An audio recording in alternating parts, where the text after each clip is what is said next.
Hello everyone, I'm Kaiser from Texas Tech University and I collaborated with Saim Noor and Dr. Onesha Enam at BUET on this project.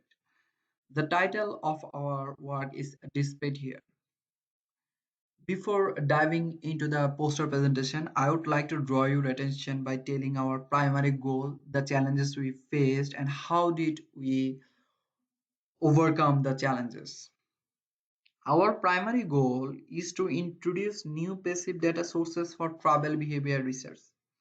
Traditionally, passive data in transportation domain relies on sources like smart transit fare cards, social media check-ins, and mobile phone call data. We have found that Google location history data is both easily accessible and cost-effective. However, its accuracy and effectiveness to be used for travel behavior research remain unvalidated, especially considering the unique challenges in many developing countries, including additional modes. In our research, we benchmark Google location history data with a real-world user-reported travel behavior data, focusing on origin destination locations and their corresponding timestamps.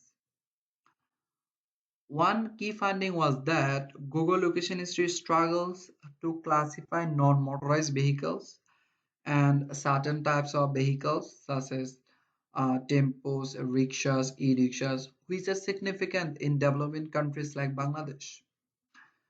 To address this, we investigated the feasibility of using machine learning based classification models to provide additional travel modes.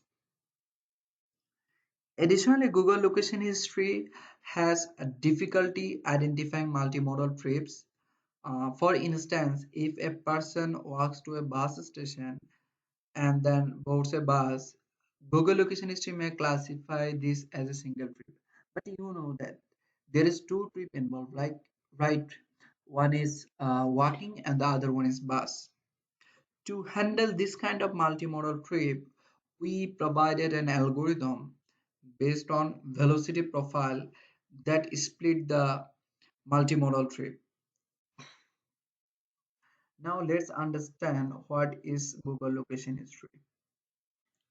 Google location history is a service that records users' trip details, uh, including origin, destination, and corresponding timestamps. It also predicts travel modes based on this movement data. Now let's understand how we implemented this project. For this study, we record two kinds of data. One is Google location history data, and other one is ground truth data. So we need participant. So for this study, we collected data by recruiting 60 students as a participant. To gather user-reported trip behavior data to be used as ground truth data, we developed an app called Trip Tracker, which you can see. This is the interface of our app. Participants use the app while Google location history data is also being collected simultaneously. We used key features such as trip start time, end time, locations, travel modes, velocity, and trip distance. As I mentioned earlier, Google location history aggregates multimodal trips into a single mode. We addressed this by splitting the modes based on velocity profile. You can see here lower velocities clustered together and higher velocities clustered separately, and here you can see the lower velocity again clustered together.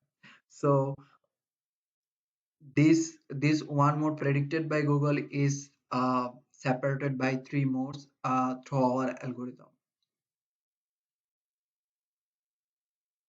For classification models, we used random forest, which is popular in the transportation domain due to its robustness with limited data. We also tested an LSTM-based neural network since our data is time series in nature. Here you can see the feature we used for the prediction model. We use grid sets for hyperparameter tuning. We compared Google location history data with participant reported ground truth travel behavior data. Uh, Google location history produced relatively accurate result in terms of origin, destination, and corresponding timestamps of trips, as indicated by lower mean deviation and lower RMSE, which indicates that Google is pretty good at capturing the trip information. Uh, However, Google location history can struggle when it comes to trip mode classifications. You can see that Google location history effectively recognizes travel modes such as bus, cycle, passenger vehicle, which is basically car, and the walking, but it struggle with other modes like e-rickshaw, MRT, rickshaw, tempo. Our proposed LSTM model outperformed Google location history in terms of mode prediction, but its accuracy uh, remain limited for e-rickshaw and rickshaw due to insufficient data. On the other hand, the random forest model shows promising result, achieving an 86% in travel mode classification. It also outperformed the previous two model, Google Location History and LSTM-based neural network. To conclude, I would say Google Location History can serve as a valuable passive data source for gathering trip information.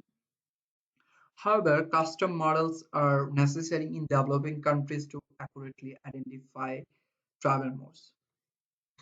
This is from my end. If you have any question, you can mail to me. Thank you for listening me.